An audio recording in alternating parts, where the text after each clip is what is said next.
from the Bay. Turn it up real smooth now. Schooley, Shooter, let it ride. Let it ride. Music. Red light on, mic stay hot. Schooley talk slick, Shooter take shots from puck drop takes to late night laughs. Lightning talk with that funky flash, no scripts, nah, just truth and tone. Thunder in the wires, Tampa grown. When Schooley speaks, better lean in close. When Shooter fires, everybody knows we the thunder. Feel that sound, bassline thick, make it bounce around. Port that funk, hit play instead. Tampa Bay, all damn day. Benchmark arena, feel that sway. Boats on ice, let them skate that way. Say it loud, let the whole world know. Lightning hockey, we the thunder. Shooters games, late night grind. Hype in the chat, still sharp on the mic. Schooley cool, call it like it is. Breakdown plays, don't miss a shift. Coots with the sauce, point and flight. Fastest slam doors every night. Who got the take? Who bring the heat? Shooter. From the couch to the rink, say it with your chest. See that thunder, funk it out. Clap your hands, let the speaker shout.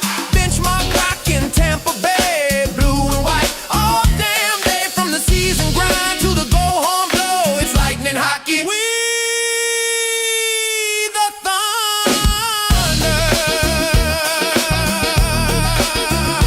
We the thunder. We the thunder. Woo. We the thunder. Hey, hey. We the thunder. We the thunder.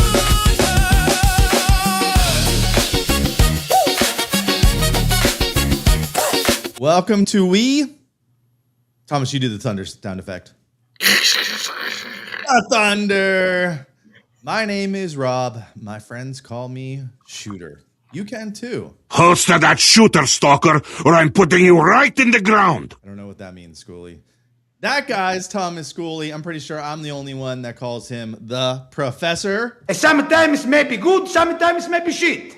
You don't know what you're going to get with him. So we'll see. You look like you're Olivia Newton-John and Let's Get Physical. I was over here, waiting. video from the 80s. You didn't say anything before the show about the bandana, which is not normal. But I'll tell you who will recognize the bandana. Any of the people that I play hockey with, the bandana is, some would say, my signature look, Thomas.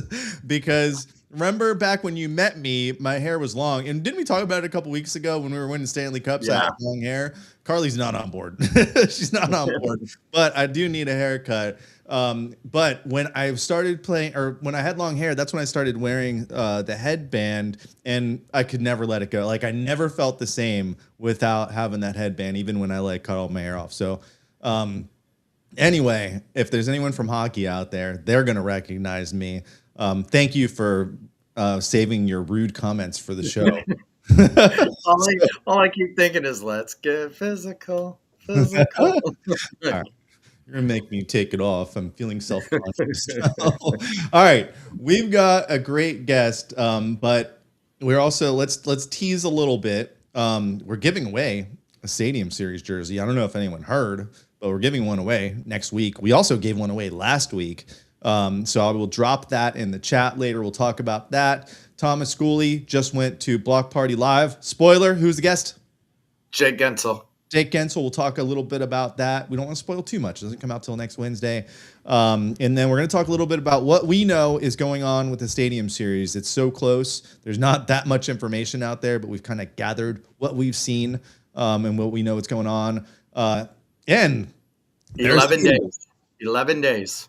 There's a video circulating. It's only circulating in my phone, really, but maybe I'll post it. Play-by-play of Thomas Schooley with our friend Greg Wolf doing trivia last night. Do you think he won, or do you think he blew it and failed like our friend Ty did last season? All right, we can't keep her waiting anymore. We have an awesome guest, a first-timer on the show, a person that's newer to the team, and she's subbing in as the rinkside reporter. As we know, the great Gabby Shirley has just had a child. I think it was last week, right? Yes. Somebody had to fill in while Mama's doing her duties, and we've got her on the show here. So let's bring in Julie Stewart Banks. Julie, you know what we do when you come on the show for the first time? What? We give you one of these. A lightning strike. So, I love it. thank you so much for coming on. I warned you. I switched it up on you. We're going to play a little game later. This show's known for, they call me Shooter. We play some shooter games on this show. So we're going to play a little this or that. I teased we're going to do underrated, overrated. We changed it up last minute on you. That's the kind of curveballs you get on this show. I love it. I'm a big fan of improv and just figuring it out. So this is right up my alley. Perfect. That's how this show was born, and pretty much operates on a weekly basis. So, I mean, you're here in Tampa now. We first saw you on our TVs. Was it this month that you started? First game was December 28th. So pretty much this month. But yeah, what a whirlwind. Yeah. It feels like you've been here for a while. I mean, we watch every game, so we've seen you plenty of times now. You're doing a great job. You've got big shoes to fill because you are substituting for someone that does a phenomenal job in Gabby. But we're curious. Like, we don't know much about you. Are you from the Tampa Bay area? Is this like you're new here? You're moved here for a couple of months? Like, what's your impression of Tampa? What do you know about Tampa? And how did you get the call? Everybody wants to know how did you get the call that you were picked to be the sub? I have seen a previous video with you with Coop during an interview after the Stanley Cups, asking him if he eats the same meal every time. So you were familiar with Coop. You've done Stanley Cup things, but how did you come to be here? Well, I love these questions because I know how intense fandom is, where when someone leaves, like like when someone's not on a broadcast and something changes, it's like, okay, who is this person coming in here? Like the immediate instinct is to hate them, right? And that's what I expected. But first and foremost, I just want to thank all of the Bolts fans who have been just so kind, welcoming, supportive, and it's been like a real nice breath of fresh air. I've been in the industry for way too long. I don't want to say it, but it's about 15 years. That's kind of showing my age right there because I'm obviously not 15 years old. And so it's been really like a very positive experience. And so I got to this position by by Gabby getting pregnant, really. Like that's why I'm here. That's why I'm here because a baby was born and somebody had to come here. But basically, like I've been doing hockey, like covering hockey since I guess I've done the OHL days. People know I've talked a lot about being at Braden Point's first ever skate in Moose Jaw because I used to be a reporter out in Saskatchewan. And then I was Anaheim Ducks sideline reporter for 3 years. I also did the LA Kings when this was out in LA. And then I've been in New York for the last 8 years. If you're doing your math, it's like, oh my God, is she like 100 years old? Pretty much, yeah. But I've been doing like the New York Rangers, which has been, let's just say, a little bit of a different story than things going on in Tampa, especially right now. And so I have known the Lightning for a while. As you mentioned, that video of me at this video that you're referencing is me talking to John Cooper at Media Day when it was the 2022 Cup against the Avalanche, and I asked him what his pregame meal was, and he said part of it swims, or like part of it's in the water and part of it's on the land. And I was like, my mind was blown. I was like, what is this sea horse type thing that this man eats before like a game? He's rolling the dice on this. And then I'm like, gosh, I wish this wasn't live. Like, I'm so stupid while I'm doing this with him. Like, it's obviously surf and turf, I imagine. Like, I was like, wow, this guy is so crazy. He's eaten I don't know what before Stanley Cup game. Anyway, known Coop since he won the Calder Cup with the Norfolk Admirals, and I was at like a Calder Cup party for Brandon Siegel, and that's when I first met him, and that was in White Rock, British Columbia. And then Obviously paths crossed when I was covering Anaheim Ducks, and then did for TNT in 2022. That same year, I was covering Tampa and Toronto in the first round, and I had 2 games in Tampa, and then unfortunately, I got COVID and was stuck in a hotel room outside of the rink in Toronto. So like I could hear the goal horn like 10 seconds before I could see it on TV, and I was in a bad place. Not gonna lie, I was seeing my dream job on TV while I had COVID, and I was just like, yikes, this sucks right now. So anyway, the lows are low, but the highs are high. And I'm back here right now. I got asked to audition for this job. So I did do an audition back in October, and I pulled out all the stops. I basically gave it everything I possibly could. And I didn't hear for a while, but I thought to myself, if it's supposed to happen, it'll happen. And then I bought an apartment in New York City, and I got a call saying that I was asked to come to Tampa. And I was like, yeah, let's go. Let's ride. And so that apartment is sitting empty in New York City, fingers crossed. And I am here. And I have been like, I'll end this little soliloquy I'm on right now, but I'm just so, so, so grateful to be here.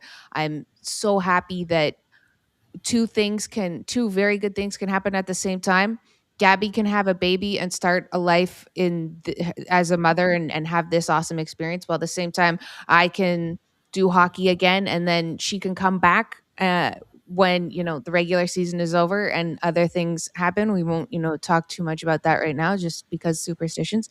But I'm just so grateful to be here, and having rode the roller coaster of the industry, and having understood what it's like to be in this position and then not be in this position. I'm just, every single interview and every single game, I sound like a hockey player now, but like I'm just so grateful to every shift I'm out there, every time. I take it one play at a time, and I'm just happy to be in the game. So what I heard from that is, if we want to go to New York, we have an apartment to be in. That's what. By the way, There's two, to be honest. Yeah, go ahead. Last night the Lightning did show a picture of Gabby's baby, Yeah. right there, and welcomed her. It says, "Welcome to the roster, Ella Rose Witt, born January 7th, 2026. Congrats to Gabby Shirley and her husband Clay." I love So that. yeah, so the Lightning did put that up there last night at the game. I hadn't realized, guys, like this was the first home game that Gabby's baby had been born, because and so many people were coming up to me at the rink, like, because there's been so many games on the road. Like, it's been just this crazy, crazy, crazy month. And so I had a bunch of people who work at the games just being like, oh, has she had her baby? Or like, when did she? And I was thinking, man, like she had it a while ago, like it feels. And then I'm thinking like, wait, no, she was at the last home game, and she was going to go do the arrival interview, and then her water broke. Like, I don't know if that's like a public thing, but it is now. I am a reporter, team reporter. So, but she worked till the very last second that she could, until her baby was here. And so then that was that game. That was the last home game before the one that they just had last night. So, And how lucky do you get filling in for that she got pregnant and had the baby this close to the Stadium Series, that you get to come in and now cover the Stadium Series, that's in 11 days.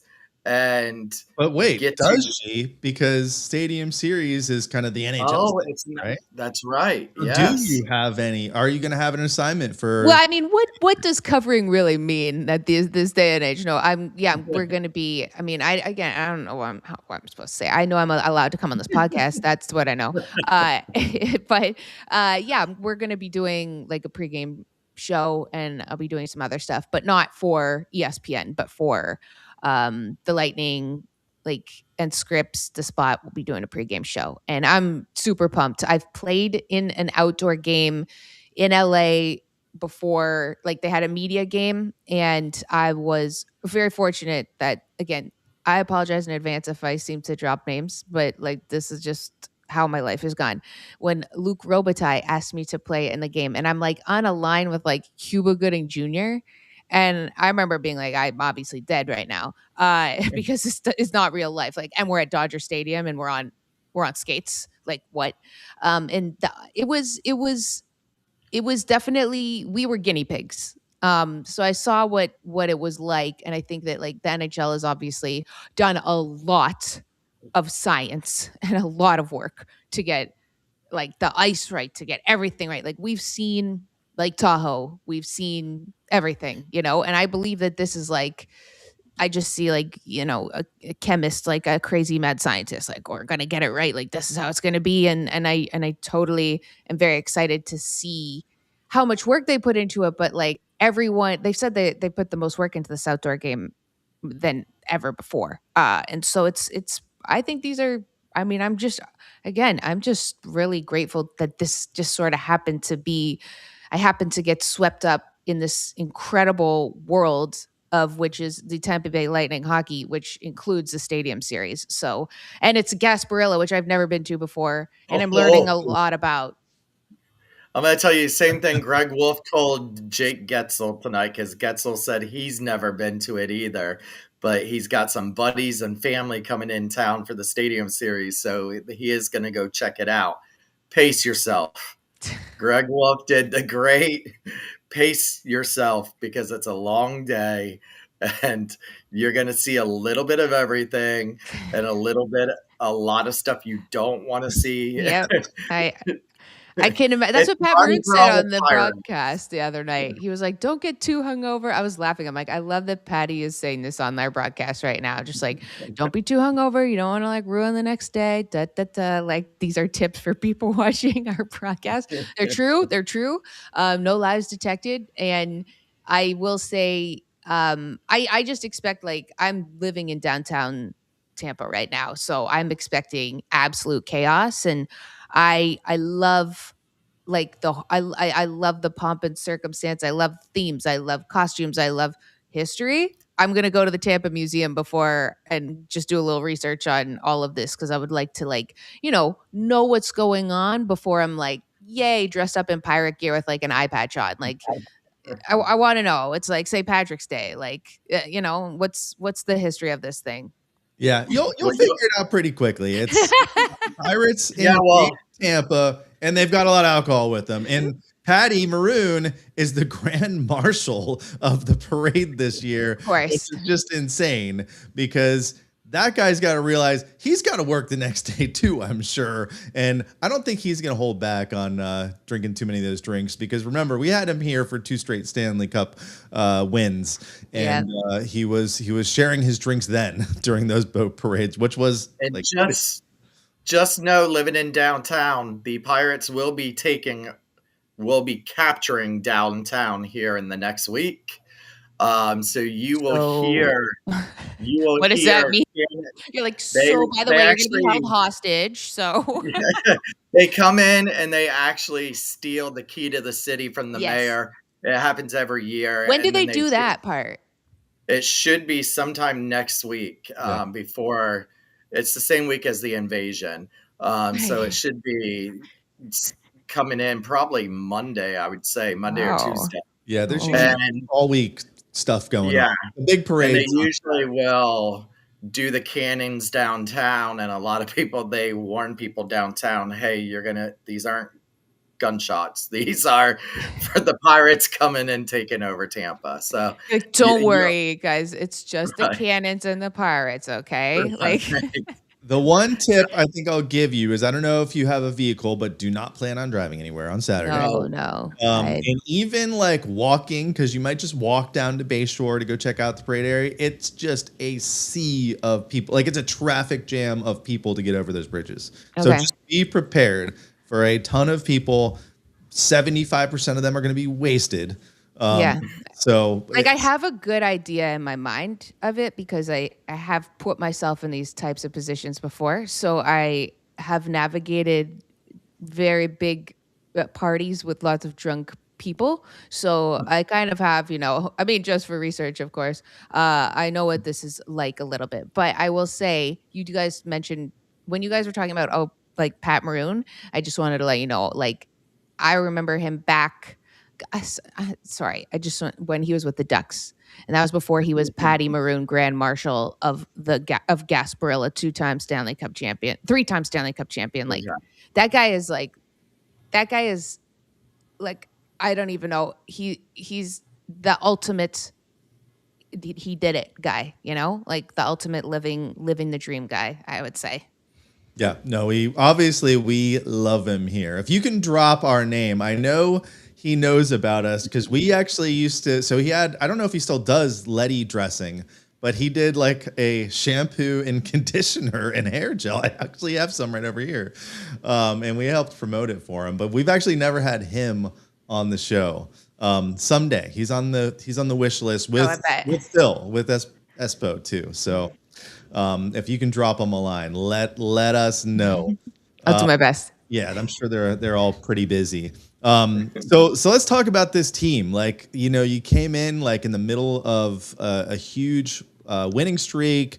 The point streak is still going on. I know since our last show, we kind of break up the season into weeks since we do the show weekly. But since our last show, we finally lost a game that we probably should have won, but we lost a shootout in overtime last Friday against the Blues. And before that, we really hadn't lost. I think the date was December 20th.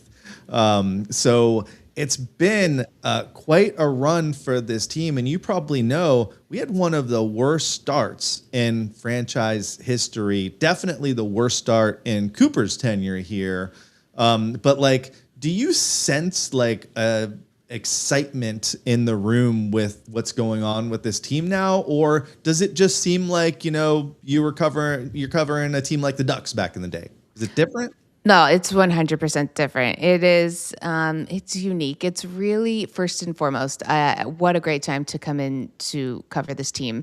Already a championship caliber team with a winning culture, and then now add this sort of this run that they've been on. And I hadn't been around for a loss until that shootout loss. And I remember I had so much anxiety in that shootout. And when Gage didn't score, I was like, and it was his birthday, I was like, no, I just knew it. I was like, they're not going to win. I was so invested. I was like, you cannot lose. I was like, no, like, I don't know how to deal with this team if they lose. And I'd never said that. Like, obviously, I'd never said that out loud before, but they were all actually in very good spirits when they lost, which I think was also, you know, a hallmark of a good team is a sign of recovery. And they certainly recovered, and boom, bingo, bango, bongo. Nobody even remembers. Like, it's like point streak now. Like, like people are saying like, oh, the streak in Coop last night was like, didn't we lose? It's like, no, the point streak is still going, but yeah, you did lose that one game. But what Nick Paul was saying, and I kind of talked about it on the broadcast the other night, don't get that much time to go in depth in it, but he's like, you know, this whole team is like, we're all in the same group. Like, there's no cliques, there's no little groups, everyone's together. Started with a lot of like bowling dinners, just like fun theme nights, but it's the guys, and they're on the road. So being on the road has gotten them really close, right? Like that's a great way to just even get to know your colleagues, your teammates, whatever. But then they've made sure that all of their family members are close at home, so that they, like, when they're on the road, their family members, like, say someone's like, oh, I'm lonely, or I want to watch the game, or I need somebody to help me with my kids. Like, they know that they can call so-and-so, they can call whomever, they can have their own parties, they can do all this kind of stuff. And he said that, you know, it's unique in the fact that he was like, I haven't really felt this particular feeling before. And DeAndre Lou was beside me when we were interviewing him, and it was like we all got this weird sensation that it was like, oh, this is the key, right? Like, that's the next step of a team is its identity, its culture, its room, and they have it, which is very difficult to have, to keep, to cultivate.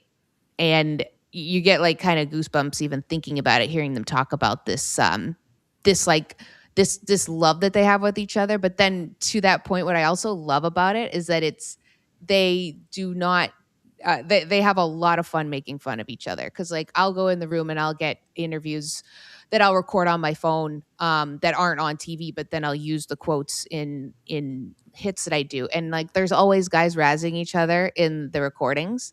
Like every single recording is someone. I was talking to Max Crozier about Dom James, and like Eric Chernak's just like, that guy sucks. Like he's obviously making a joke, or like Nick Paul, is razzing Gage about his haircut all the time, and Gage's like, we go to the same barber, and they're just everyone's razzing each other. It's like this fun jousting that's going on, and then I wanted to tell this little bit, but like we'd interviewed Jake Gensel a few times, and it had actually started to be like kind of a lot, I guess, at that point, because it'd been one game, the first period against the Blues, where he was all, that period was not great, and he had like 2 decent chances, I think. So it was like, who do we talk to? Jake, I guess. And then the game against Dallas, I asked for him because he scored the goal right before the intermission. And I was like, okay, Jake, because like I talked to Hags in the warm-ups, and it was kind of like, okay, like we try to spread it out a bit so you're not just talking to the same guys all the time. And then Jake was just kind of like, oh, like he didn't want to do the interview. And he came out and he told me afterwards, he was like, hey, don't sorry, I wasn't like mad at you or anything. And it was such a unique moment to have a player come out and be like, I'm so sorry that I made it seem like I didn't want to do the interview. I was like, oh, dude, I don't care. Like you could tell me to F off. Like, and I'm just doing my job. You're just doing your job. Like, we're just 2 dogs that are just hanging out. Like, we're not fighting or anything. And then Kucherov came out when Jake was like doing his cool down. He's like, hey, Jake, like the cameras are over there. You got to go over there. Like then I realized it had become like a bit, that like they all knew that he didn't like to, or was, had got in a moment of like not wanting to do an interview. So those little things I think are just, I love seeing them. And I think that like, we're not like telling trade secrets or anything. It's just the guys all feel comfortable around each other. And that's it. That's the key. How much of that do you think is from the coach? Cooper's been here forever, longest tenured coach in the NHL. Do you think like a lot of that is from his footprint on the team and how he kind of runs the show? Or do you think it's just like these guys just have chemistry? I think it's 100% Cooper, because it's like you take the cues from the coach, right? Like, and that's what they've all talked about. It's just like the calm, confident demeanor. Doesn't get too high, doesn't get too low, doesn't yell. And even when they were tied 2-2 against St. Louis, and like, he's always rocking out to Mr. Brightside, but he's on the bench and it's like a tight game. And it's like, it's going to go to overtime and he's jamming out to Mr. Brightside. And I just remember thinking like, okay, that right there, you take as a player, you're not gripping your stick too hard. You're going to be out there. You're going to be loose because your coach is loose, because it's kind of like I don't know, it's like a kid looking at their parent in a way. Or like, I think to use a dog analogy again, it's like dogs can sense a lot of different things with people and how they act. And if you're skittish around a dog, like it's going to feel weird. Right. So, I think that's just, that it's an overall vibe from him down. And that, I mean, you could put that up against any other team. Like, it's not like, that's the variable that is different with this team, is the fact that that's the type of coach you have, and that coach doesn't exist anywhere else in the NHL. And that's why this team is different from every other team in the NHL. Today, I don't want to give away too much of the block party, but Jake Getzel was asked about Coop today, and compared, and he said that Coop is just an amazing coach and can read any room and adjust to any room he is in. And that he is such a great coach and knows how to speak to them. And another thing he said, and we had talked about this a couple of times, I really think this team is doing so good because it's so mixed with so many veterans and so many young ones. And Gensel, who they brought up, was the leading scorer in the playoffs his rookie year in Pittsburgh, and he wins the Stanley Cup. And he says, he had leadership from Crosby, Malkin, and Letang, and now he's part of that guys that are helping with the younger guys. It's him, Cooch, and all these veterans. When you have a team full of all veterans, you're not really teaching too much, although he does say that Cooch does teach him many things still. But when you have these younger guys and there's these players that look up to them who they've seen play before and actually helping them, you could have another Gensel who ends up being your scoring champion in the playoffs and everything else, like Gensel was back his first year. Yeah, I think that's a great point. And I think that you have those veterans, and then you also have the whole system that the Lightning have, right? With Syracuse. And that's why you see so many guys come up and do well. Like with Chucky coming up doing well. We just were mentioning Dom James, like, Declan Carlisle as well. There's so many guys that have come up, and it's because they know this is the exact same system that they're playing. And that is already like 500 steps ahead of so many other teams that don't play the same way. Like they can kind of come in, and there's not as many hurdles to have to learn to adjust to, because you're playing the same system. So then you immediately have that kind of confidence. So like, I think that's why when you mentioned you could see a guy have like a pop off in a year, because they're given such a great environment to do so. And when you look down this lineup, like there's just so much quality on every line. It's not like when you look at some teams and you look at some lineups and you're like, oh my Lord, like they can barely string together two lines. Like this line has like, The Sharks. yeah, like sometimes, I grew up in a city that has not seen a lot of happiness outside of, inside of hockey. That's Toronto. And so like sometimes I look at, I looked at their lineup at the beginning of the season and I was like, what is that, an NHL lineup? Um, and I can make fun of them because they're the Toronto Maple Leafs and it's easy to make fun of them. But this one is a team where it's like you see them and it's like, especially we talk, everyone talks about the Yanni Gord line. It's like, I love energy lines, but then it's like, you seeing guys come in, as you mentioned, oh man, like Nick Paul I called him, I said, are you the like, I'll figure it out guy? And he laughed. He's like, yeah, I am. Like, I'm kind of just thrown into any situation and like, I'll figure it out. Right. And so I love that about this team and about guys like him. Yeah, when you've got Nick Paul and some other like veterans from the NHL playing on the fourth line, it's Yeah. like, whoa, okay, this team's deep. And it wasn't like that the last couple seasons when we've had these first round exits. So, I mean, you got to give a lot of credit to JBB for bringing in these guys. Like Dominic James was in Chicago's system, and we like picked him up right before the season started and said, hey, we're going to give you a chance. And, finding a DeSuze out there, getting a Holmberg from Toronto. Yeah, there we go. Like Island of Really Misfit drive. Toys. They don't work over there, but you bring him over here and boom, he's already passed his career high in goals. Have you gotten to spend any time talking to JBB? Yeah, well, I was at the meeting that they had that was Fireside chat type of thing. the fireside that was chat, 2 weeks ago.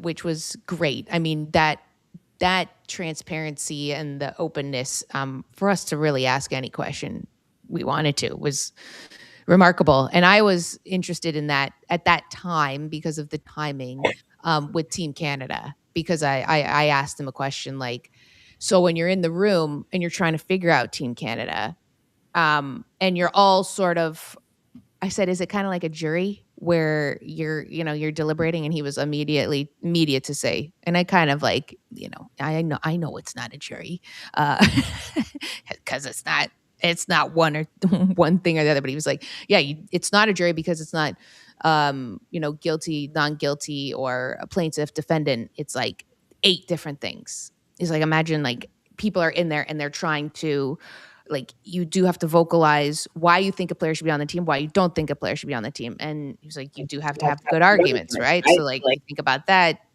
JBB, John Cooper, probably pretty good guys to have very good arguments. Whether that is for or against whomever should be on that team, that they're going to come with just like an incredible hockey mind, incredible hockey IQ, but a way to convey their thoughts and opinions to others that makes sense for why a guy should or shouldn't be there. And I think that communication is, paramount.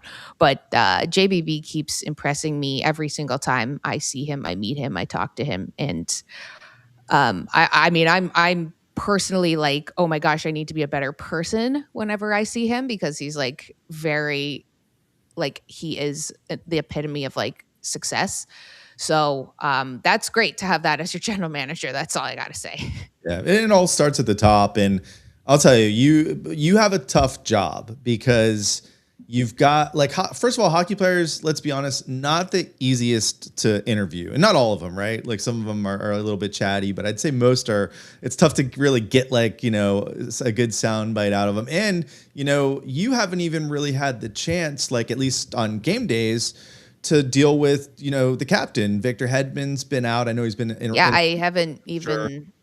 So he's a really good one, but the other one's McDonough. Like Eric Erlandson was telling us, like McDonough's great. Like he's just a great soundbite machine and great to talk to. Yeah. So you haven't even really got to experience these guys. Well, I will say, sorry to interrupt, but I did when I was with TNT. I did talk with Hedman, but all my pictures are of me with a mask. It's really, really jarring to see it. So I'm like, I can't really be like throwback, like, but and talking to McDonough, and I also covered the Rangers in the Stanley Cup in 2014. So I like, and when he was with the Rangers too. So seeing that whole transition, because I'm old like them, right? So like I've been around. That's what I'll say is like my age helps because I have covered those guys before this, but I haven't this year. I think it's just going to be interesting to see when they are back what happens. Yeah, we were hoping you would tell us what's going to happen. Yeah, like even if I knew, I mean, I don't know. I think it's a great problem to have, but it's definitely something it's a great problem to have. But I also do believe that the Olympics is going to be something that we have no idea what kind of impact it's going to have yet on all teams, right? And so I think that adds like it's really great the Lightning are on the streak right now. And Coop has said it so many times, like we have to have this streak because everyone is winning in the East. Like you look at the standings, it's like, what? Won how many straight? 11 straight? Whatever. It's like, it doesn't even matter because everyone is winning every single night. That being said, we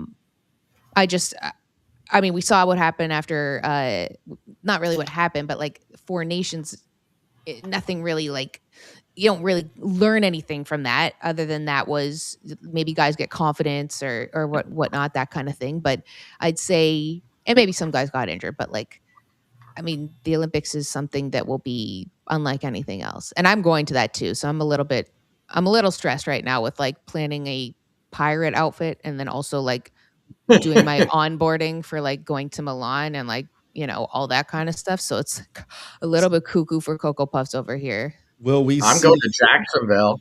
Oh, yeah. Hey. Person, the Milan of Florida. Yeah. So will we see you on any American broadcast covering the Olympics? I mean, if you do, someone has made a horrible mistake. I am covering for CBC, but you'll see stuff social. I'll be doing a lot of social stuff. So I am going to be covering Coop and, all those guys from Team Canada. So that's a nice sort of connection to the Lightning side of things. And then also all the other, I mean, there's so many Olympians. I have tons of stories that I can't wait to tell in some of these different broadcasts coming up. One on JJ Moser in particular, which I've been trying to get into the broadcast for the last 5 games. But it's a great story. And so they all have unique stories. And I just love that this team is so international because, and within that, they all have such cool stories within being a part of those teams, right? Like, gosh, the United Nations on this team, they don't, it doesn't feel like they're from all over the world. But then when you see all the flags and you see the countries, you're like, oh my gosh, wow, these guys have got some great stories and interesting upbringings and backgrounds. And I love that about the guys. So yeah, so many things that, you can cover and stories to uncover. I have a special assignment for you that you're probably going to think is impossible and probably is impossible. We need more Nikita Kucherov interviews. I know they barely came out there. Okay. But and I can only imagine like what goes on inside your head when it's like, all right, I got to interview Nikita Kucherov and then I got to go do John Cooper. You probably haven't had that happen yet, but just like the balance of trying to get Cooch to say something and then trying to like translate like the answer that John Cooper gives you that blows your mind, you know? That's a challenge. But yeah, we love the Cooch sound bites. Obviously, we're homers, all us Lightning fans, and like we love whenever they make him go and do an interview. So you gotta get one or two. Well, I mean, okay, I'm gonna just stop you there. What I've learned, so right, I'm the new person, right, on the broadcast, which and in everything. So everyone is already shook that there's a new person. Like it's just like, oh my God, what obviously everyone misses Gabby and she's an incredible reporter and the team misses her a lot. And then they're like, who is this Julie Stewart Binks? Why does she have a hyphen in between two of her last names, whatever? And so I come in and I'm just like doing the job the way I think I should do it, and then that's not the way though that it's been done, right? So sometimes that's been a learning experience, like just the little nuances of that, or like I'm much more of a weirdo, much more of like a quirky person than Gabby, and me and her have discussed that because I really wanted to do all these TikToks with her before, and she was like no. She's much more professional and mature, and that's why she's a mom, and that's why I'm not. And so um, there's just different energy, I guess you'd say. So I haven't been in the trenches with everyone for all this time. So I think that there is a positive to that, in that like I don't feel scared, and this will come back and backfire on me and I'll get like I don't know what, but I don't feel scared to go ask Nikita Kucherov for an interview.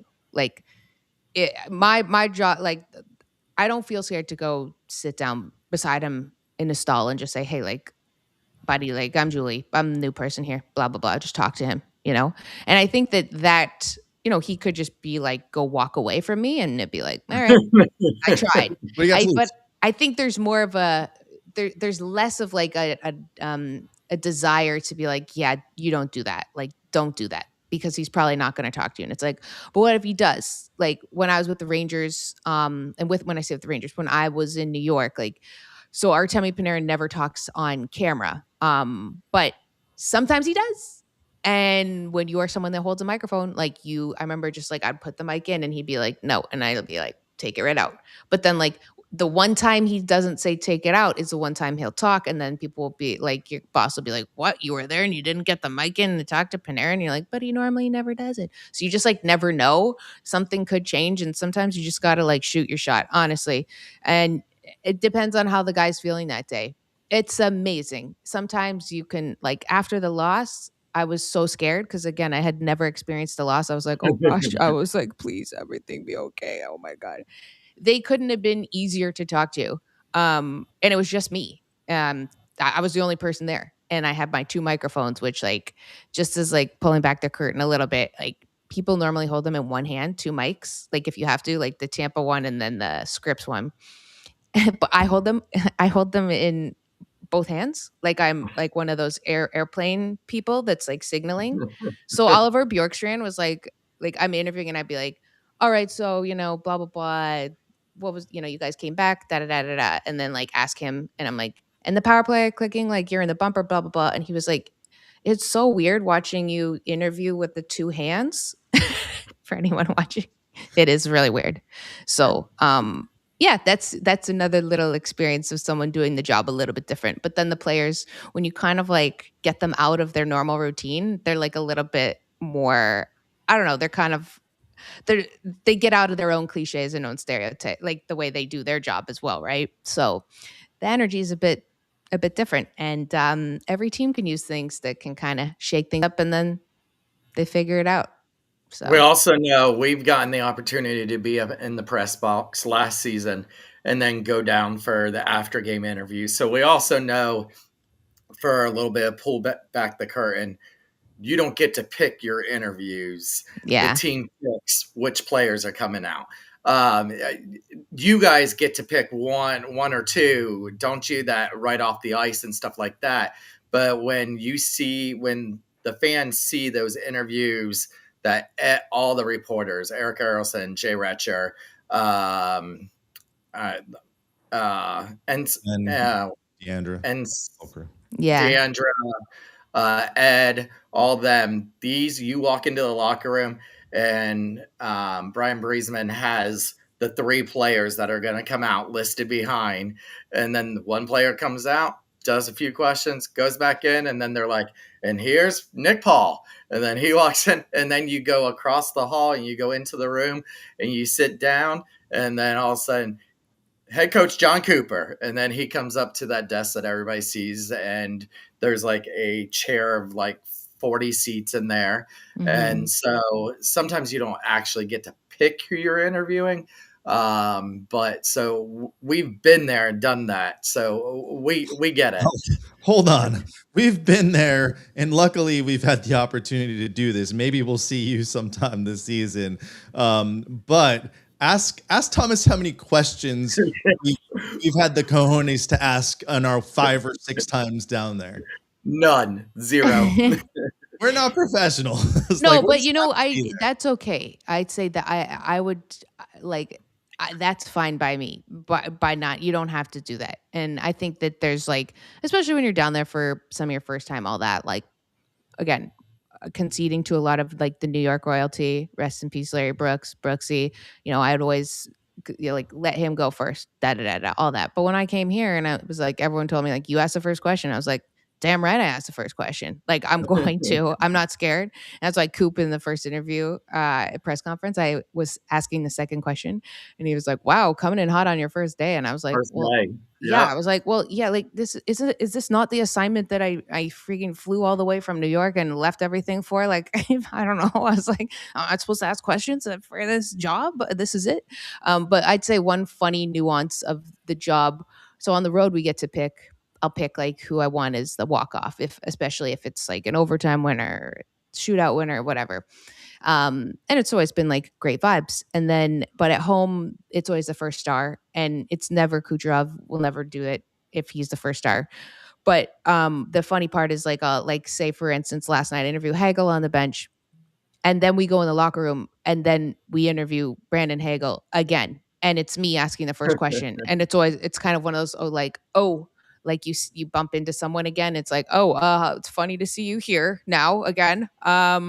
So, and then I just asked him a different question, like, which was last night was like, you know, when you and Jake were kind of passing the puck back and forth with that empty net, you know, what were you thinking? And he was like, I was thinking I knew it wasn't going to be a hat trick, but like, he's like, I don't know if like Jake knew that, like, you know. They did talk about that. Yeah, well, if you were in your seat during the intermission, they did announce during the intermission of the score change. But they did ask Jake about that today on the block party, and they said how unselfish he was to give it back to Hagel. And then Hagel gave it back to him, and then he gave him a look like, listen, motherfucker, don't send this. Don't give me this back. They said, you even look like you were curving to the corner so that he couldn't give it back to you. Yeah. And he's like, yep. He's like, absolutely. I bet in the back of his mind, he's like, if I score this goal, half these people are going to think it's a hat trick and start throwing their hats. I was one of them. I was too far to throw my hat. Okay. But you know what they do, Julie, is they do a massive, really great sale on hats when they get home hat tricks. And honestly, it never happens, right? Like we usually get one a year. We got Gensel earlier this year. I bought half the hats in this team store.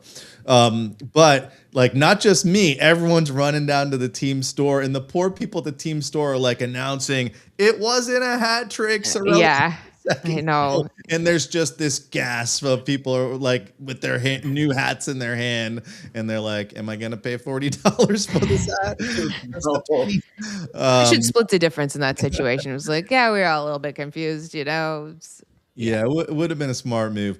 Let's play a game. You're not getting out of here without playing a shooter game. We've got an easy one for you. We've had some really tough ones in the last couple weeks, and I've been having people go head to head with Schooley, and they're all beating him. So I got to give him a break.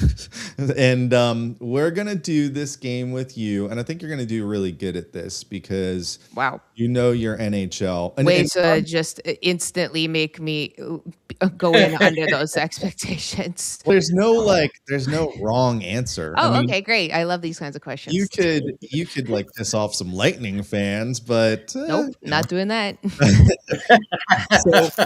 so this is it's fun, Julie. I do it all the time. Go ahead. Instead of over or overrated, underrated. We're doing this or that. So I'll give you 2 options, and you will tell me what is JSB. Can we call you JSB? Yeah, sure. That's your Twitter, right? Like it's at JSB numbers _ TV, but on TikTok it's JSB. Yeah, you know me. So that's what it kind of feels like. Nice. That flows more. Also, I realized when we talked about JBB, I should tell him my nickname is JSB. That will be my next line to start a conversation. I'll be like, "Hey, we kind of have the same thing going on," and he'll be like, "Great." No, we That's don't. funny because we had Nigel Kerwin on here one time, and when we said JBB, he's like, "Who's JBB?" And so I said, it's Julian, and he goes, "Really? That's what people are calling him?" He's like, wait, now it's everywhere. But Yeah. originally, when he first started with the team, nobody called him JBB except for the rest of us because we couldn't get Breeze Ball out, so it quickly became a JBB thing, and now it's been rolled with. But it was the Tampa fans that named him JBB. I like hearing that lore. All right. Are you ready? Yes. Let me see if I need sound effects. No, we don't need sound effects for this. All right. We talked a little bit about the Olympics coming up a couple weeks. Last year we had our 4 nations tournament. So the question is, moving forward, because the Olympics is always up in the air with the player agreement and whatnot. Olympics or moving forward with a NHL best on best similar to the 4 nations moving forward. Oh, way to just put a very controversial question out there. No, I would say it's let's do both. Ooh, okay. Because nothing will replace the Olympics. Yeah, and you only got it every few years. 4 years. Yeah. All right. Well, I say Olympics if every country is allowed to participate.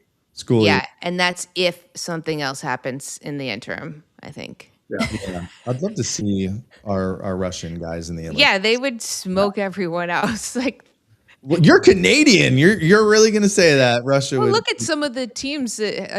Some of the projected Team Russia lineups. It's like, oh wow, yeah, that's just some random person putting that out on Instagram, and it's like 20-1. It would look like a lopsided all-star game. Vazzy, definitely. Yeah, the goalies would be crazy. Bobrovsky. Yeah. Yeah, we didn't even talk about goalie fights yet on this episode, which is ridiculous. We had the first one in like 4 years. All right, let's keep it going. Biggest threat to the Bolts in their division. We'll start with Red Wings or Canadians, who they're right behind them. I think the Habs maybe, but I'm not really sold on. Yeah, Habs. Mm-hmm. All right, let's move on to the next 2 then. Panthers or Leafs? Oh, like as in opponents? The biggest threat in the division. And threat as in those 2.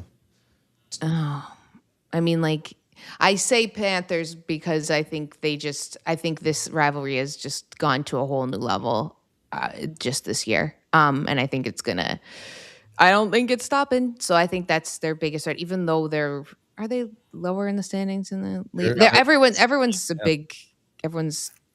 log jammed, but yeah, I think that they are. I don't really put a whole lot. Okay, so I think I know what you're going to say then. Let's narrow it down to Panthers or Montreal Canadiens. Biggest threat to the Lightning to displace them in first place. I think it's going to be the Panthers are not great right now. Like, I guess I would say them still just because of their pedigree and the people they have on the team and because of this crazy rivalry between them. To displace them, I still think Tampa wins both of those fights, but I still think that I just keep seeing Brad Marchand's face when I'm just thinking of this, and I think, yeah, that guy's gonna still haunt a lot of people's nightmares for a while, more so than anyone on the Habs. So I'll say Florida. A bit of a pest, that guy. Yeah, but I'm glad he's on Team Canada. We won't go with USA for Canada this or that. We'll skip that question. And by the way, I don't want to speak for all of Bolts Nation, but if you end up going to get a job in South Florida to cover the Panthers, you're dead to us. Just there's probably no other team that we would say that. Oh, honey, I ain't going to South. I ain't going to Yes. South Florida to cover the Panthers. Don't worry. Okay, You mark good. my words. All right, this one's gonna be tough for you. As a proud Canadian, McKinnon or McDavid? I think McKinnon. I just think his overall game. I would pick him. I like his defensive game big time. Even though the Bolts absolutely you know silenced him. I think he's got a lot of dimensions to it. They also silenced the next one I'm going to give you. Celebrini was in town last night, but this is a pretty good one for Team Canada. Celebrini or Bedard? Celebrini all day, every day. Any interview I've ever done with other people about him is like, oh gosh, I really would love to be a hockey player playing with Celebrini, because they all talk about how he is such a goofball kind of weirdo in the room. And like Tyler Toffoli told me that he's like, he'll say something weird to me before we're going out for like the third period or like overtime. And he'll be like, bro, like, get it together. And then he'll go out there and score the game winner. And it's like, this guy has the ability to be so fun and loose and different and cool. And Coop even mentioned that in the last night in the post game stuff about him, just like what an incredible person he is. Like incredible in the sense that like he's a vibes guy. Like you want to be around him, and you kind of don't see that, right? He looks quiet and like he's like a kid. He's 19, but he's also so good at. I mean, obviously he's an elite player, elite puck battles, so good around the net. Like it's just, I mean, again though he was held off the score sheet, so. How elite is he really? But yeah, I pick him over Bedard. He did The get videos of him and Will Smith. I know they were great. They're just such besties, and they're so great. And then just to answer that real quick, Shooter, which one made Team Canada and which one is sitting at home for the Olympics? Well, is that like just a layup for me? It was like, did I read the roster? Like Celebrini made it and Bedard didn't. Bedard sure did it. That Bedard's not on that team, and he had that injury. I know he's back now, so I don't know how. Ask Coop how much that. And hardest question here: do you know which one is on Team Canada going to the Olympics, of which you will be covering? I was just telling him that you can tell which one's better and which one isn't. Okay. Because one made the Olympics, the other one did not. Listen, Yeah. you want me to make this harder? We can make it harder. Now it gets harder. Coaches challenges or adopting like a full-time video review system where they call down and review questionable calls and goals. Oh, so like a VAR situation or coaches calls? Coaches calls. Okay. What about advanced hockey analytics or the old experience in coaches' intuition? No, I like the analytics better. Because I think you can get like, it's like that movie Trouble with the Curve, right? You can, and I've been in scouting rooms before. I worked with the Bruins, and I've seen how they talk about different people, players, and there's just a lot of subjective bias that gets in there. And then that's just no one's fault. That's just how the human brain is wired. So I think you have to have advanced analytics in there. Yeah. Wasn't it Wall who just during that interview said screw analytics? I think it was Wall for the Islanders in an interview the other day about pulling the goalie early. They asked if that was analytics or if that was his call, and he was like, screw analytics. I'm playing old school hockey style. And it can work. By the way, I want to do a little break in for a little We the Thunder commercial. So, Julie, you don't know this, but you are the first of hopefully 2 confirmed, you being one of them, women in hockey that are going to be on the show the next 3 weeks. So you kick it off. Next week we have Casey Hudson, who used to cover the Lightning and now she's covering Boston. So she's going to come on and tell us about like what to expect from the Bruins, because we haven't seen them yet. And then I'm hoping, she didn't confirm yet, but I've been talking this year with Megan from Stathletes. I think that's Stathletes, right? Because she's on TV in Canada all the time.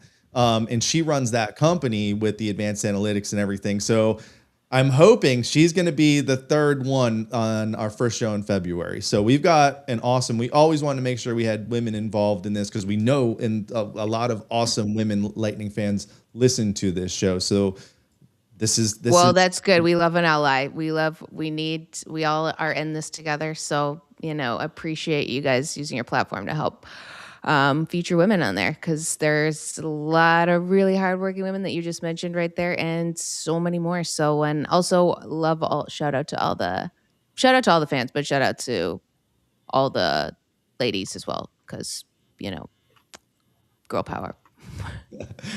all right. Back to Joyce tonight at the block party. Joyce had a shirt on today. One of our friends, Joyce, that says, "Don't mansplain hockey to me." Good. That's a great shirt. Yeah. So, and It's we've just had, perfect. I think this season, I think we've had more females as guests than we have had males, because we always start the year with Sonia. We've had Paris on. I think this season's going to be more females than male guests. Let's go. The way it should be. Thanks, guys. All right, back to the tough questions here. Bolts Nashville Stadium Series jerseys or the current Stadium Series in Tampa jerseys? And hold on, I got them both right here in case you need a reminder. And for everyone watching, we are giving away one of these, but here is this year's. I can't see. And then here is the Stadium Series from Nashville with the bolts across the chest. What is your fave? I was also at that one in Nashville. I just went by myself, bought a ticket, had a great time. I was so cold though, so cold. I don't know. They both look pretty similar. Not gonna lie. Let's go with this. Let's go with the Stadium Series one that's coming up.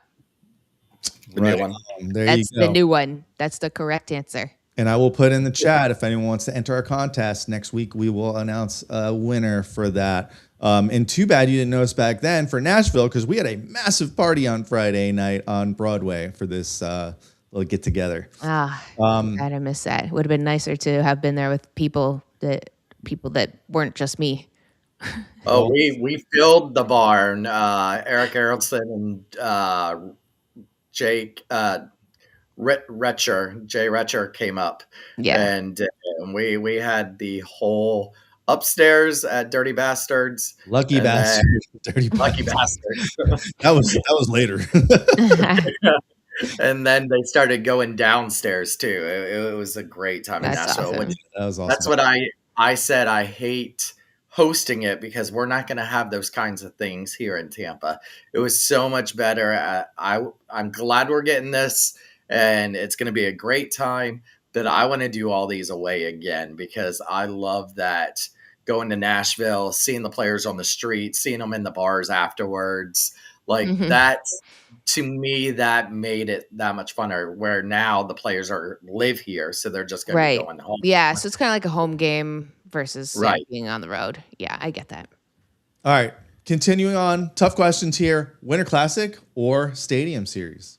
I mean, Winter Classic, I think you got to go with, because it's just, that was like the original idea of like the outdoor hockey, the iconic sort of outdoor rink like kids grew up playing on, I grew up playing on. Some of them haven't been like that recently, but I did go to the Big House for Red Wings and Leafs. That was snowy. That was great. I do like the ones that get cold and snowy. I just feel like that's the winter aspect of it, not necessarily like in a baseball stadium one. I'm not talking about anything in particular, but I'm just like making a random reference. Are you okay with like 75 degrees for your Stadium Yeah. Series? Yeah. That's probably what we're going to have. I am. But it has been cold in Tampa. I'm not going to lie. Yeah, it has been a lot colder than advertised when I was like, I'm going to Florida. And everyone's like, wow, Julie, that's so cool. It's going to be amazing and hot. And now I'm like, why am I wearing my winter coat? Not today. It was nice today. The weather report that came out today says low of 38, high of 57 that day. Heck no. I want it warmer. I want it warmer. The I ice needed a little warmer for myself. Yeah. No. Oh, I love it. I love it. Listen, in Nashville, I had hot hands, places you probably should never put hot hands. You can put them But everywhere. Yeah. I Yeah. did. I did. All right, a couple more here. 3-on-3 overtime, like they do it today, or should they figure out how to change this overtime up or extend it or something? Yeah, my Nate Thompson and I, a former Bull, obviously, we had a podcast called Energy Line, and we talked about this. Like, yeah, I mean, probably find some way to figure it out because, like, the whole regrouping in the overtime just slows it. It's just, I don't know. Probably find another way. Yeah. Yeah, and it's it started so hot, and actually we won the first 3-on-3 overtime game. Jason Garrison, Tampa Bay Lightning. Forget what year that was, but it's kind of turned into like this whole possession game, right? Where they bring it back across the blue line, and like sometimes it's really exciting, and sometimes it's like, all right, this is kind of boring with all this possession. All right, next one. Coolest new team name: Kraken or Mammoth? Oh, I think the Kraken. I think it's just because it's like release the Kraken. I just think that idea is cooler than like Mammoth. Because also I've just as somebody who doesn't. I mean, just I still think of them as Utah Hockey Club a lot of the time. So I'm like, oh right, the Mammoth. Like, oh, remember that that's not their name anymore. But yeah, I think Utah in general, it's cool. But I like Kraken better. All right. Two more. Current playoff format with a wild card, or No, do we go not the back wild card. We to go it? back. There- why do we keep playing this game with these wild cards? Everybody No. wants 1 through 8. Can you make a call? Yeah, I mean, no, I can make a call. I don't think it'll be picked up. That's certainly for sure. They'll be like, "It's Joey calling again." Gosh, no, yeah, I think that there's a lot of people that would feel that at this point, especially how the way things are, it's like, man, just a 1 through 8 would be great. 1 through 8 would be great. That's By the way, that was asked to Jake Getzel tonight, and he agrees that he wants to go back to the 1-8. And he said how some rivalries won't see that, but he compared the top 3 teams in the Western with Colorado, Minnesota, Yeah, and Dallas, and 2 of them are going to be out in the first round. I know this is absolutely banana sandwich. It's like, horrible. what are we doing? Last one. NHL expansion, or do you think we're just fine as is? I would say we'd be fine as is, but I do know the people of Quebec are really hammering for some action. Atlanta first. And the people of Atlanta are also clamoring for action. But those people in Quebec, All right. I So know because I've grown up with those French Canadian people clamoring all the time. That I was going to throw that back to what was it they wanted to separate from Canada joke, but that would be a deep cut that would really not work and not land, obviously. So yeah, I think they're going to expand. I mean, you can't not, right? It's like no one's fine as is. It's like, hey, could we do something different to our house? It's fine as is. But you're like, why not we just change things around a little bit, right? We Well, could just add Atlanta's something already here. building a stadium. Atlanta is supposedly already paying, Well, that's you have to why, have it, right? For them to be like, yeah. okay. That's why Bettman came out and said how much the new price tag would be for a franchise. But I believe the 2 first ones will be Houston and Atlanta. And he's already said you got to announce 2. You can't do just one again. It's going to have to be in pairs. So I think it's going to be Houston and Atlanta will be next. That seems like a lot. I dislike the expansion draft already, and if you're gonna make me do 2, It's a lot. Will really dislike it. All right. Hey, we have overextended you way past. I when would we say did that is correct. Yeah, That we is are correct. No, but it's been So great. if you find us at Gasparilla, Schooley's full pirate gear, he'll Yeah. buy you a drink or a soda pop. Um, but Yes, that'd no, be great. seriously, thank you so much. It's been cool to kind of see and hear another voice on the TV. And hopefully maybe we'll bump shoulders with you if we go up there sometime this year. But you've done a great job. Looking forward to seeing what else you got for us, and have a great time and covering. I guess you're covering more Canada, huh? Up over in Italy. Yeah, but it's like, yes, I am covering Canada. But I mean, they have to like compete against other nations, right? Yeah. So, like, and also stories come out that are great. Like that's what I love about working with CBC. It's just like if there's a great story, we cover it, and that's what's awesome. It doesn't matter what country they're from or whatever. Just good story.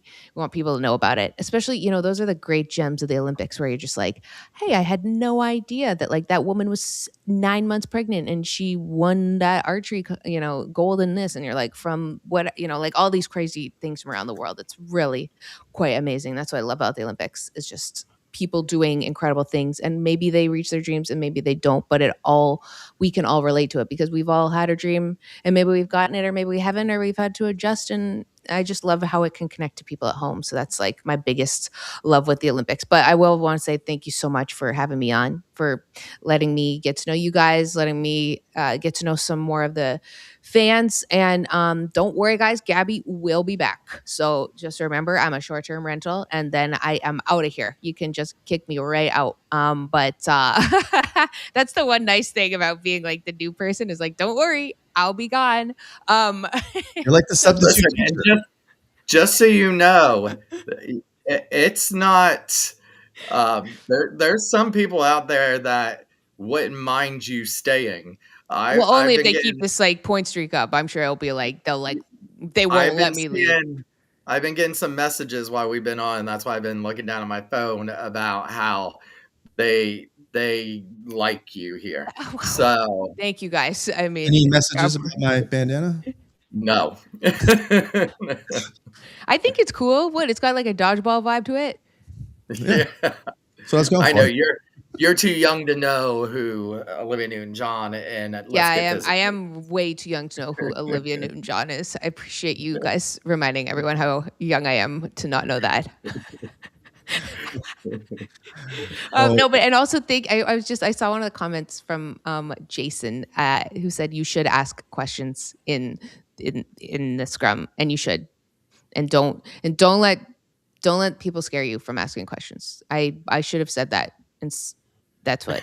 No, but actually, it's crazy how much help, like, because we've had a lot of those media folks on the show, so they know us, so like they like took us under their wing and they like showed us where to go and all that stuff. So I think we next time we're down. The first time we actually started walking to the locker room, and then they're like, "No, it's the other way. You gotta go get on the elevator over there and go up." And we're like, "Oh, It's all right." it's a confusing building. Yes. Don't worry. I'm still learning all these different things too. So. All right. Well, hopefully we'll see you around. If not, we'll see you on the TV. Great job with the coverage. Everyone, make sure you go follow JSB out there. It's JSB_TV on Twitter. And JSB, yeah, you know me. Is that right? On TikTok, but I'm more of an Instagram gal, so that's also different. It's a branding error on my part, but it's Julie SB_ as my Instagram. That's more my safe space. But I like TikTok a lot too. Yeah, we'll find you. Yeah, you'll find me. I have like a video I made that was to Billy Madison, like in a Tampa Bay jersey. You may or may not have seen this. I made it in 2021 when they went back to the Stanley Cup, and it was like Billy going back to school, and I made it when I was at Ryan Kessler's house for this thing we did, and one of the on the bench guys was there, Oli Pokanen, and so we did a whole video to it. So it was perfect that I had this video of me wearing this Tampa jersey. That's how I kind of like said, yes, I will be going back to Ringside Reporting. I have not seen that, but we're digging that one. I'll send it to you. Right on. Well, hey, thank you so much again. we owe you one for hanging out with us so long. But It's been I great. told you, it goes by fast when you're Yeah. having fun and talking hockey. So thank you again. Looking forward to the scoops and seeing you on TV and the Olympic stories. And we hope you really enjoy your time here in Tampa. It's a great place Thank to you. cover hockey, that's for sure. I appreciate it. And thanks everyone for listening. All right. Thank you, Julie. We'll give her one Thank you, more Julie. strike. That's on- it? Oh, that's not the right button. Strike. Thank you, Julie. JSB, Julie Stewart Binks. We'll see you on TV. All right, Schooley, you and I have some business to attend to. You were on the jumbo. You were pulling your own JSB last night, but answering questions instead. So, no, I saw your comment, Jody. I did not hit my head. Although now that you say that, it looks like I did, and it's wrapped up. I should have put like a ketchup stain right here. When I wear this for hockey, I don't wear the white one. That's why this one's so fresh and clean, because I usually wear like black or gray or blue. He took that from his daughter. She's gonna come in after the show and get that medal. I have a whole pack of these. Steven knows. It's not stick tape. All right. So what else do we want to talk about? We want to talk about your amazing appearance. So with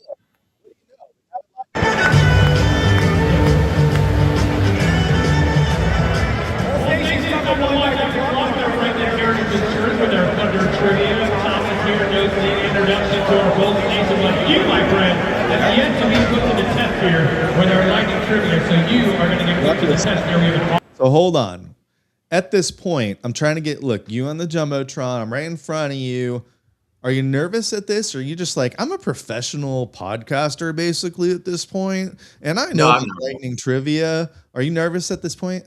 I am nervous. Number one, because Greg was like, "Don't fuck this up, Schooley," and then also just being on the Jumbotron, and I was told so. I got told I was going to be doing its BFL Boat for Life trivia.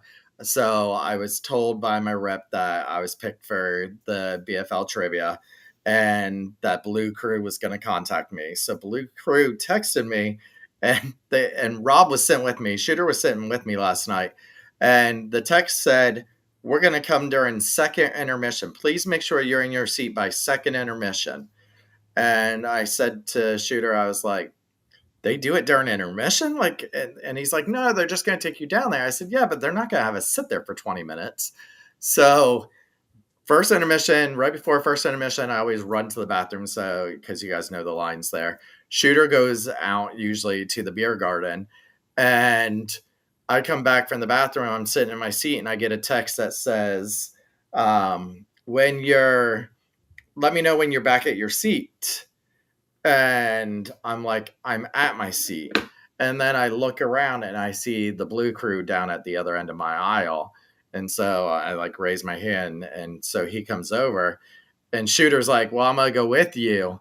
But Shooter's not back from being outside. So he's like, "Are you waiting for someone?" I was like, "Yeah." He's like, "Okay, I'll go jump on the pole and start waving the flag until your other person gets here." So I'm calling Shooter, like, "Where are you? Come on. They're coming and taking me now."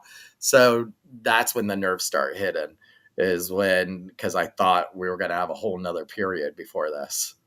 And didn't we score like 1 or 2 goals on the way down there to the second floor? And then, so he goes out at the Channel Club because they bring us through the Channel Club to get to the other side. And he goes out and starts waving the flag. And I'm like, "Hold on." And I start going to grab food. I was hungry. I didn't eat anything. So when in Rome, Thomas, and you're calling me over as I'm eyeballing that pizza. I'm like, "Pizza." He's coming down off the pole. Get over here. And then we got to go to the Greg Wolf section, the Lightning Vision section, where they've been camping out since COVID, basically. And then we're waiting there till we were like right at the 10-minute mark, right? The first commercial after the 10-minute, they did the first commercial was the military salute, which they were nice enough to sit us in the seats right below where the control desk is, where the Franzone does his magic from, where Paul Porter is, where Greg stands, all that. They sat us down in the leather seats that Shooter got cold ass from. They're cold leather seats. I shouldn't have worn my thong to the game. And then as we kind of go to the section and Greg sees us, because Greg was on the show like 2 weeks ago. He's like, "Oh, what is this?" Well, I hear him say when Schooley gets here, and then Christian, who is the Blue Crew, goes, "He's right there," and we turn around and say, "Hey," and he's like, "Oh shit." All right, let's continue here. And the sound's obviously awful, but let's see if we can hear it. Right, so let's take a look at our question here this evening, Mr. Schooley. We're going back to January 18th of last year, where Cooch recorded his 600th career assist in a 5-1 victory over the Red Wings. Thomas, your question is, who is the only other Bolt to reach this milestone? So who was the other Bolt to hit 600 assists was the question. They put on there Stamkos, Hedman. Who was the third person? Yeah, St. Louis. In St. Louis. Did you know it right away? They said Cooch just got 600 assists. Who's the only other Bolt to do it? Immediately, my brain said Steven Stamkos. But when you were seeing what the gift was, the giveaway was a Hedman signed no solo hat. It was like, oh, then it's Hedman. So here's St. Louis or Stammer? Your answer, Mr. Schooley. He said, what'd you say? Something about Stammer, but it's Victor Hedman. I said, I know you tried tricking me by putting in Stammer, but it's the captain, Victor Hedman. And I got the hat. And you got it. There you go, Victor Hedman. Mr. Victor. So, by the way, this company here is it's a mental health organization that Hedman went with, partnered with for these hats, and a portion of each sale of these hats goes to the foundation.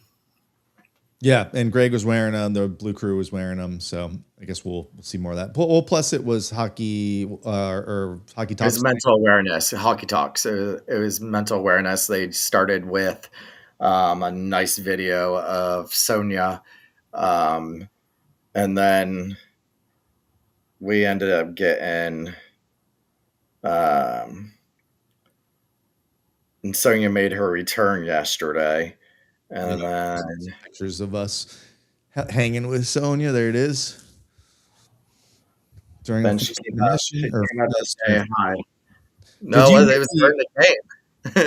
Did you hear the introduction he gave you? I think no. You need no introduction. Let's see if we can. Oh, yes. He did say that. He said someone who needs he needs an introduction. He needs an introduction. I don't need an introduction. Schooley does. He said, "You guys don't need an introduction in Bolts Nation." And it was funny because tonight I won the Highlight Cooler at the block party, and they were like, they did the number, and I said, "Oh, it's mine," and he's like, "Come on up and get it, Thomas." Yeah, let some other people win some stuff, okay? How much more do you need? How much more? Serena won the jersey. Serena won the jersey. All right, yeah. So nice job. I would have never let you live it down if you missed that trivia question. And I would have thought Stamkos at first, actually, but keen observation there with the prize and the and everything that went on. So nice job. Way to not let us down. The only thing you could have done better is you could have grabbed the mic here at the end and been like, "We the Thunder Podcast." We the Thunder and Thunderbolts follow. Thunderbolts do, yeah. So, no, it was cool. It was cool that you got to do that. And thanks to the Lightning organization for letting a crazy boy like you up on the pedestal. All right, the show's way too long. What else do we have? Let's talk about Stadium Series stuff next week. It's been an hour and a half. Okay, there is a lot of events. We're gonna at the top of next week's episode, we're gonna go through everything that we know is happening, all the tailgates, there's events beforehand. There's a Friday night event that I think is done by Yingling that somebody's been posting about. It's not. I asked today. It is not. So we'll go through a comprehensive list for people that are asking. We are not doing any event. We're trying to go to the game and have a good time and be fans. Does that mean that we will not have some sort of content as a result of this game? I've got some ideas, but as far as like live same day, maybe you'll see us around, but we're not doing any specific tailgate. We will. I know I'll be stopping at several tailgates to come say hi and do what I do at the Channel Club and steal food. But that's about it. So we will get you the full update next week. And then don't forget, like I had announced earlier, I think we mentioned this last week too, Casey Hudson, who used to cover the Bolts. She used to live down here with us. She's a Northeasterner now. She's a New Englander, I guess you would say. She covers the Boston Bruins now. So she is going to join us next Wednesday. I believe we're going to do 8 o'clock. And We should do a half hour before. Yeah, before that's what we'll do. So we can talk about the Stadium Series. Yeah, but the reason why I really want to have her on is I don't remember playing the Bruins at all this season. I think we maybe did once, but We did one. We don't know much about the Bruins, and they're having an okay season. They're in the mix. They've got a couple of our old players. Casey covers that team really well. She'll tell us the whole scoop of what's going on with the Bruins, what we need to look for in the big game. And then we'll be back the following week, hopefully with another guest confirmed.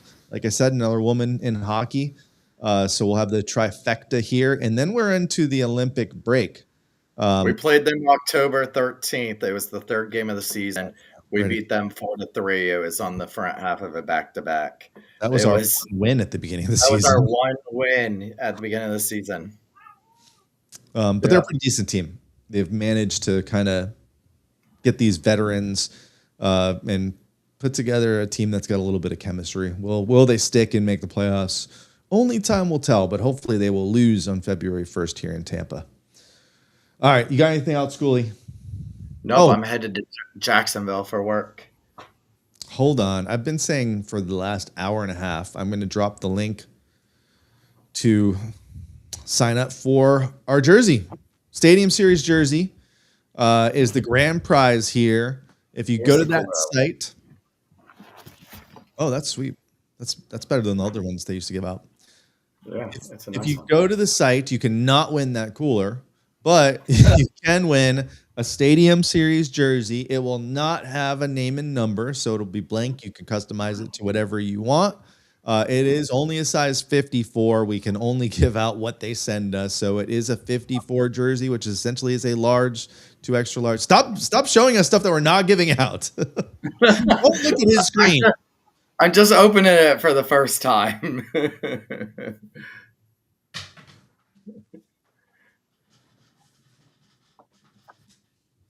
It's a big ass magnet. Am I supposed to put that on my car? Oh, he can't hear me. Highlight is not a sponsor of this show anymore. That's a magnet. Am I supposed to put that on my car? That's a big ass magnet. Yeah, they don't sponsor us anymore. Screw them. No, don't say that. Management changes. All right. So from us, the grand prize is in here, by the way. You'll get this beautiful box from Fanatics. This has your Stadium Series jersey in it. That is the grand prize that one winner will win. And you've got a good chance. I think there's about 1,500 entries, but still 1 in 1,500 is pretty good. Now, that's not the only thing. This is the other prize for second place. This is a hoodie, size large, and it's basically like a replica of the jersey. It's got the lines on it. It doesn't have the little engravings that the jersey has, but it's a hoodie based off the jersey design. So really cool. It is a size large. Again, our friends at Fanatics, thank you guys for sending this. All this merchandise is really great. You've got a Fanatics shirt on, super comfy. Like I don't get the hate for Fanatics anymore. Like the stuff's good. Like what's wrong with it? This is really good. It's really warm. I've had a lot of compliments for it. Apparently, it's not something you can buy online. This exact one.